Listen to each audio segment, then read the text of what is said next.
Now we have about 15 minutes for questions and discussion. Thank you.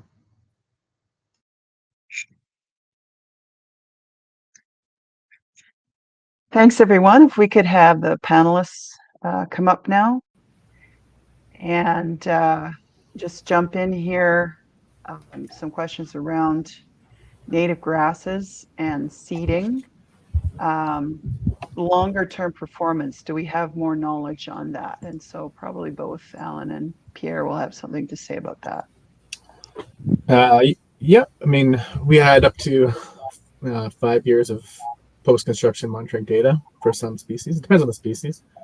What I presented was kind of the condensed results of all years combined, but if people are interested in kind of like how species did after 1, 3, and 5 years, I would definitely send them to the annual summary reports that we produced for this project. There's just more detailed tables in there. But yeah, species differ in terms of how they do early on versus after a few years. Some species can come on later or do really good initially. Pierre, anything to add there?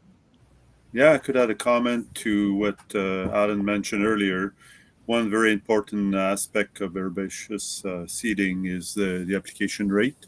We found so many sites through the program that were where the application rate was too high. Therefore, it was competing with the woody vegetation that was trying to get established. So important to have the proper application rate, normally lower than people would think of, and also important that it's calculated properly the way it's applied, because it's not often the case. Yeah. And thinking about the substrate that things are going into, Mike was talking about, maybe not topsoil, pit run, or dirty sort of substrate. I think about nutrient release into the streams with those richer organic soils. There's some possible confusion here that when we talk about amendments, you mean peat, which I don't think is the case. So just some chat about soil amendments and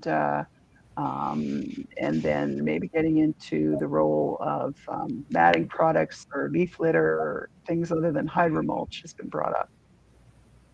And start maybe with, I think we'll come back to Alan here.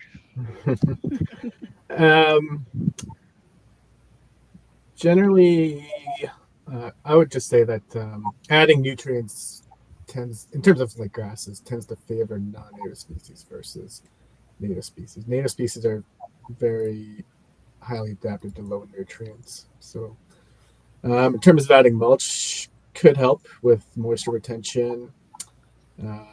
But if you're adding wildflowers, they tend to like to be seeded right on the soil surface, so you don't want to be burying those. A lot of considerations.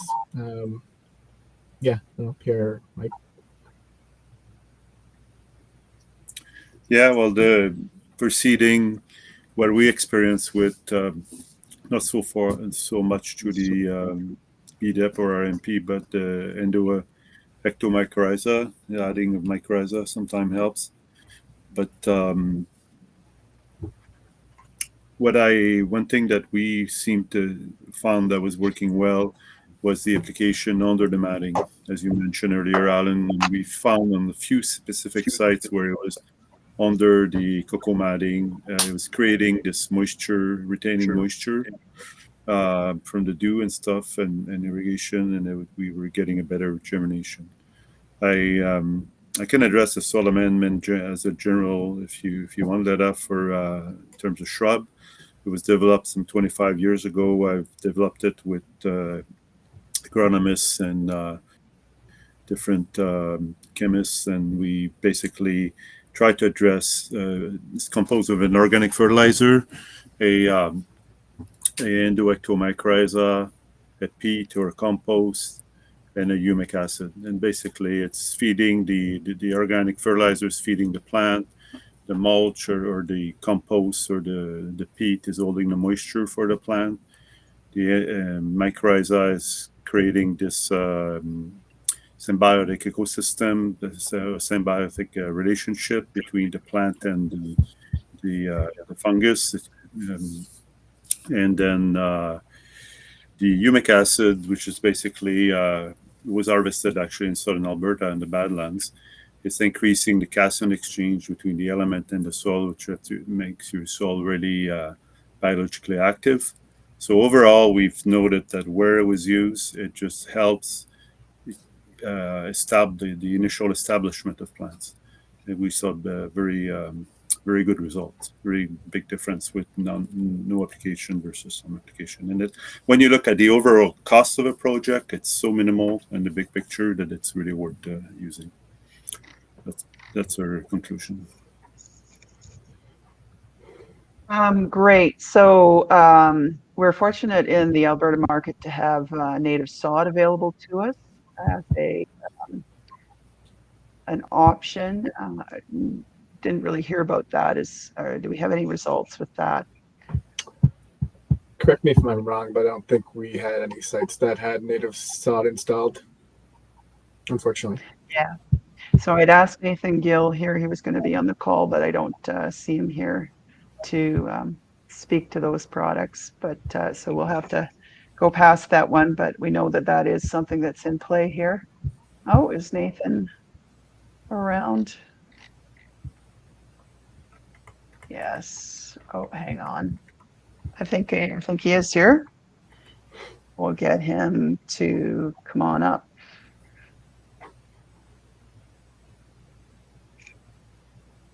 Here he is. Look at that. Magic. Hi, everyone.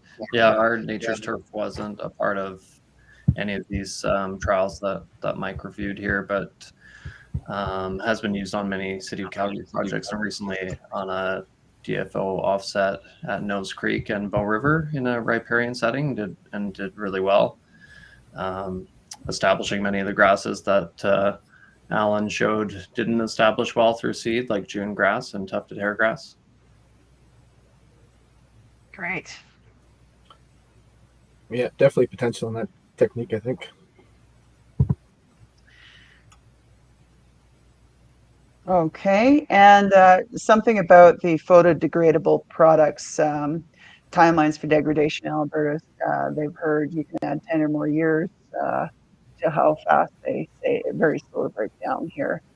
Certainly has been what I understand about it. Anybody know anything different about the photodegradable products? I just agree with you, Leland. Yeah. Go ahead, Peter. Sorry, Mike. Mike? Yeah, I was Pierre and I were kind of tripping over each other. But Pierre, if you want to go ahead first, so then I can go second. Then. I just wanted to say that those photodegradable product, I've seen them used for years, and they are developed in the southern U.S. and most in California, where there's a lot more sun than Alberta or BC, and I've never saw them in my career photodegrade. They always remain on site as a synthetic product. It's not degrading. It's been my experience. Go ahead, Mike.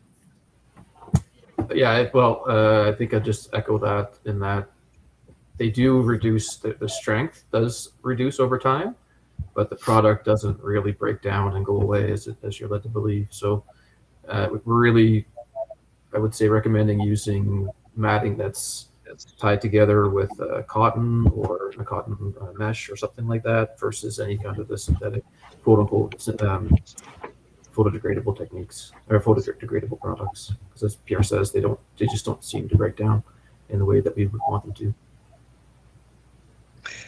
Great. And this idea of the herbaceous and woody species together, how did competition go with that? Thinking particularly of grasses. Alan? Depends on the seeding rate, as Pierre mentioned, right? There were definitely instances of herbaceous vegetation choking out your woody species if the application rate was too high. So it's something to keep in mind both with when you're doing the application rate as well as during your maintenance period, making sure you're clearing anything that's competing with your woody vegetation. So it should be part of your maintenance practices as well, in our opinion. Pierre? May add as a general practice, like to use a lower application rate when there's a high density of woody shrub, 20-25 kilogram a hectare Well, the objective is to control surface erosion at the beginning of plant establishment, and then when the woody shrubs are growing, like I was showing in the Riverdale site, then the grass gets shaded out. But I mentioned that the application rate was too high at 40 because Alan and I were observing that even at 40 kilogram per hectare, there was some competition to the shrub establishing. It was okay overall, but that's the idea anyway. It's good to have, but control the application rate. And would something like the format of the woody species, of course, and size of it initially have an impact on that. So if you knew you had bigger species of the woodies, it would be less of an issue, presumably. Yeah, and then it would have the same objective of controlling surface erosion until there's enough root mass and cover. Great. So kind of moving. Oh yeah, and I guess we could maybe. We'll go with this one here. So the vegetative riprap being lowered relative to the other techniques. This was, I think, covered, but does anybody want to comment further on what really helps the vegetative riprap? Yeah, I'll just have a quick comment here and then pass it over to Pierre again. But so the important to note that the scoring was based on growth parameters. And so, some techniques may have had less growth than others, but they certainly have a purpose. All the techniques have a purpose, depending on what the site is. So I wouldn't necessarily use the ranking as a way of choosing a type of technique. But it is interesting to note which ones did have the best growth. But vegetative riprap is quite important for protecting high value or critical infrastructure, with incorporating vegetation into that protection. So, but as far as really making it light up and maybe compete with the brush mattresses or brush layers, then maybe Pierre, do you want to add anything to that? Yeah, I agree with you, Mike. What I may add is that the more successful vegetative riprap site are the ones that are being void filled, like what they call VFR, the void filled riprap. In conjunction with the installment, it's a placement of the cuttings and the construction of the structure. They're void filled with river gravel and soil amendment if possible. So that's where you have the density, like having a higher density. Therefore, the roots. We've done through my career. I did a couple excavation of 6 and 7 years old vegetative riprap sites, and you realize that against the popular belief that woody vegetation will disrupt or damage the rock structure, well, it actually doesn't, because the roots are enveloping the rocks, and it's quite impressive to see how much more solid the structure become, which leads us to think that you could use a smaller riprap if it's vegetated to achieve the same resistance in terms of against velocity. So that's Another thing I would like to add in regard to brush mattresses. Brush mattresses, something Mike's mentioned earlier in his presentation, is the one technique that, when grown, is equivalent of a class 1 riprap, like a 300 mil D50 in terms of roughness and resistance to velocity. So just as a comparison. And so everything I understood is sort of that you need that riprap at the toe of the slope because you need time for the vegetation to grow. But once the vegetation grows, it's incredibly strong in terms of shear stress. So that's kind of bearing that out. But are we still always hooped by this fact of needing the sort of protection of the toe slope from the get-go? Is that, have I understood that? I would like to add, actually, I forgot to mention, and what Mike mentioned again, it's everything's site-specific. So depending on velocity, sometimes, yes, you need the toe riprap, sometimes you don't. Sometimes you have a tofashine, it's plenty sufficient. Sometimes you're going to plant emergent plants and planting, and that's good enough because there's no need to have more. It's site specific on deciding your technique or your design based on the most limiting factors. Right. So there was this question about the fascines, and I don't know if this got answered along the way. They break down over time, or what maintenance is required on them? So the two fascine techniques we talked about were contour fascines and a toe fascine. They're essentially the same structure, the same combination of a fascine, but just placed in different locations. For the contour fascines, at the moment they are establishing well-ish, I would say. Probably out of the three techniques at the site 2, the 3 different treatment areas, 4 different treatment areas, I should say. It's probably the least best establishment, the contour fascines. But in terms of long-term, they should be used in locations where there's good soil moisture, not a lot of not hot, dry aspects, because they are a superficial technique. But they do degrade over time. Say, for example, the toe fascine, because we have 4 bundles of fascine within one cross-section. So the ones that grew are, maintaining their growth. They're still alive, but the ones that didn't are, they're all dead and they're falling apart. So they're degrading. So maybe not specific answer to your question, but kind of more general observations. And again, Pierre, I don't know if you want to step in there or anyone else on the call on those. Yeah, I echo what you're saying, Mike. Yeah, I'll add just one comment is the contour fascine, their objectives, basically, again, it's site specific, but their objective is to disperse water to stop rilling on the slope. So, and when they grow, they're established, they achieve what they were intended to do. And some of the stem will grow and stay alive, and the other one will just rot and become soil over time. So jumping back a little bit, what techniques are used for invasive species removal?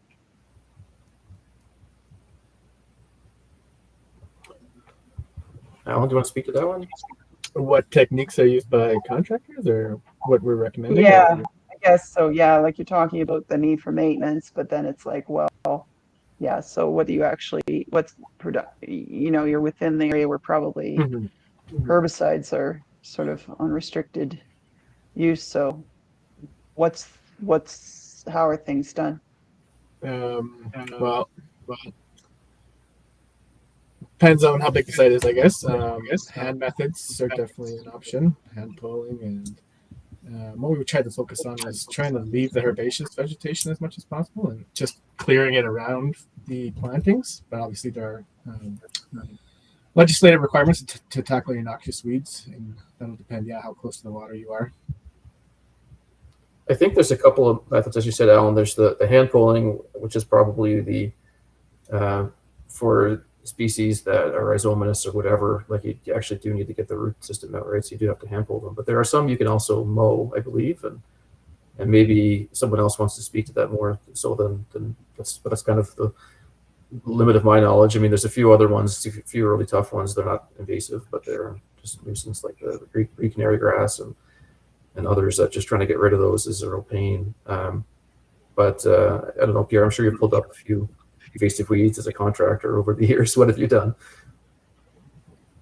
Yeah, it's very difficult. It's very labor intensive. The key that we found through this project, and also other based on other experience, site experience, is that to plant higher density to start with.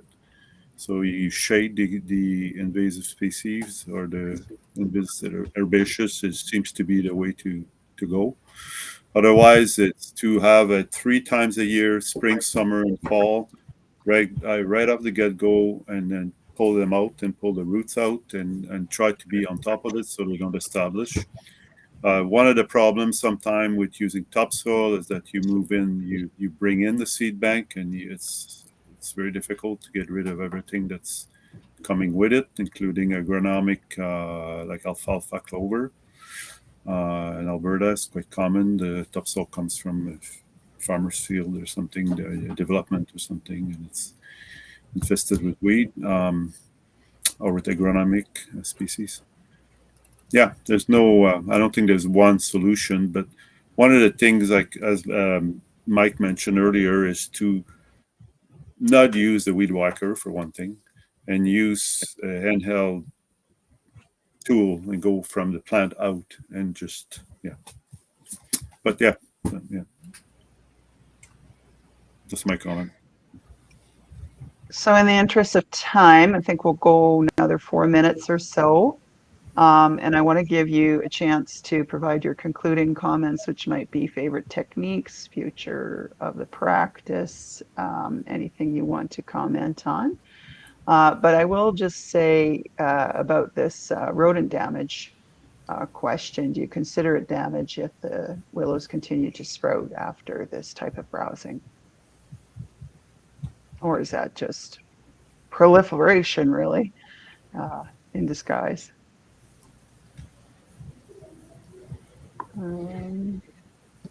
Maybe it's the wrong term there, Flora, damage, but I think, Jared, I'm sorry, I'm jumping in here, but I think the intent of that messaging was to say we want to get to the point, the vegetation to the point where it can handle that type of interaction or that type of disturbance, right? So giving it those year or 2 or 3 behind the fence before beavers come or deer come in or whatever and chew these down gives them an opportunity to then have the reserves or whatever they need to be able to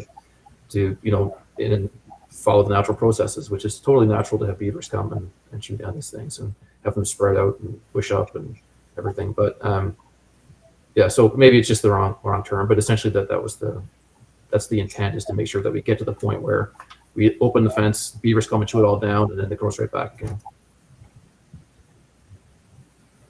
Is there anything to add to that? I stole your question. No, basically, Mike, the idea is that the plant has an established root system. After that, the beaver can come and chew, and it's going to sprout. It's just going to sprout right back, and it just has in a natural system, like Mike mentioned. But it's important to protect it at the beginning. So this question about bioengineering having less risk for fish habitat than riprap, is that during construction? And then secondly, is that true for all wildlife, frogs, birds, so on?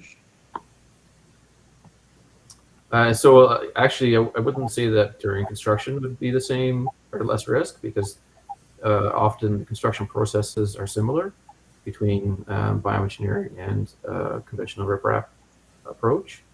You're still disturbing soil, you're still potentially having heavy equipment around, in terms of like the engineered approaches. But if you're talking, volunteer efforts going out and planting, then absolutely it's way less disturbance to fish habitat than having a machine, which would likely be necessary for any kind of rock approach.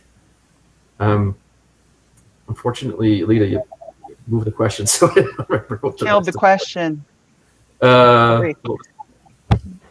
For other animals. So, yes, like riprap, bare riprap is known as a passage barrier to many ungulates. They don't want to walk on rocks, angular like rocks and all that kind of stuff. So, we were pushing a little bit, putting the void filling the riprap, and one aspect of that is to actually allow that space on the riverbank to be then useful again to wildlife. Not just ungulates, but then if you put vegetation in that, then you're getting birds back in that space. You're getting the rodents back in there. You're getting, we had a weasel, I think, or a marten that was living in one of the timber curb walls. So yes, I think it is less risk and actually of a benefit to wildlife using a bioengineering approach versus conventional riprap. Okay, so any final comments, and then we're going to close off. You just, I think we heard a fair amount from Ellen, but I mean, George, maybe you're going to give concluding comments, but Yeah. anybody want to jump in before George there with any final thoughts on favorite technique, thing you really learned that you didn't expect from the whole program? Maybe one quick comment is that the whole program was a great learning experience. We learned tons, and yeah, it's been very good to improve the knowledge, especially for the Calgary region. It's been very good. Yeah, and I hope people would, if they're interested in learning more, to seek out the reports that we produce for this. There's lots of great information in there, way more detail, and you can definitely learn a lot, I think, from all the data we've gathered. Yeah. So I think I'm going to close things out here then. So just big thank you to all the presenters today, condensing the information. Thanks to all the attendees who took time to join us. Really great turnout. Thanks to Lead and Reed for organizing the logistics and the promotion of the event. And our monitoring of riparian health trends and effectiveness of projects and techniques will be continuing into next year. And results will also be informing updates to the city's bioengineering design guidelines. And that will also include more sort of process-based decision tree approaches for proven techniques that we know are successful in Calgary. So this is all kind of building towards documenting the learnings from the monitoring as part of our adaptive management. And I think lots of great information today. I think it's pretty clear Calgary's achieving something pretty special here with all the great, innovative bioengineering projects on the ground, but also like monitoring those results and seeing how they're performing across multiple functions, and also really kind of shaping the quality of the river valley and the river experience of river users. So I think we've really achieved something special here as a city. And I also hope you learned a lot of valuable things today and are able to take that away and apply it in your work. And, so the things that stood out to me is like have wet toes. Brush mattress often works really well as long as you do it properly. Live grading is a great technique. Sometimes you'll need a lot of fencing.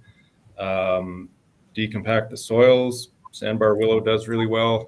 Those are the highlights that I heard. And I'm sure, everybody here took something away from this based on their experience and their kind of specialty. So with that, I think we can close the session. So thanks again.